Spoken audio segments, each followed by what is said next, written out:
Training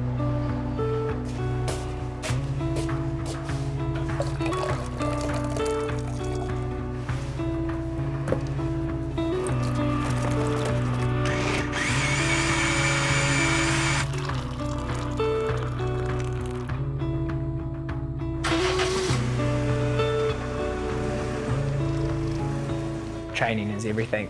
If you don't put in those hours and you haven't worked hard enough, then it'll show race day and you won't be able to push your body as hard as you want to. It's always hard to pull myself out of bed for that first step or two, but man, once I'm out there, I love it.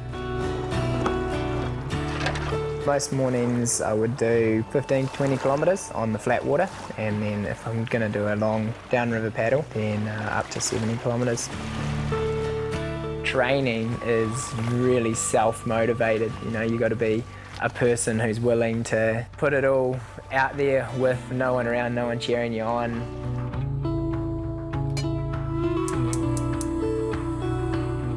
Fuel is the key in my world, and most of it to me comes down to eating whole foods. It's a lot easier for your body to be able to digest good foods and be healthy and keep healthy. The mental game in this sport is massive. Whether you're racing or training, you've just got to be able to stay really focused on what you're doing and just be really, really committed to it.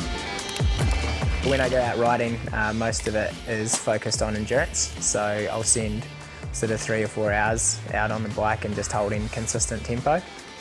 On alternative days, we'll do interval sessions that'll really get me working really hard for short intensities.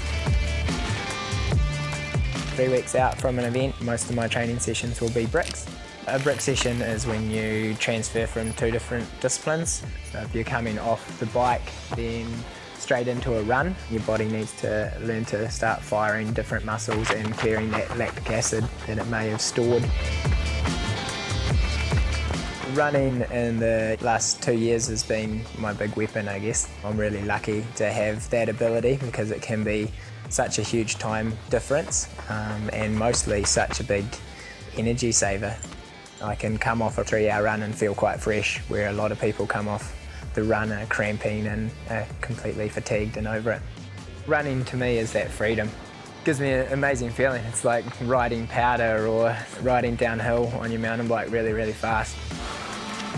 It's just all about how hard you can push yourself. No matter how much training you've done, racing, endurance, sport like this just comes down to that mental strength to push on through the pain and be able to keep going and keep going as hard as you can.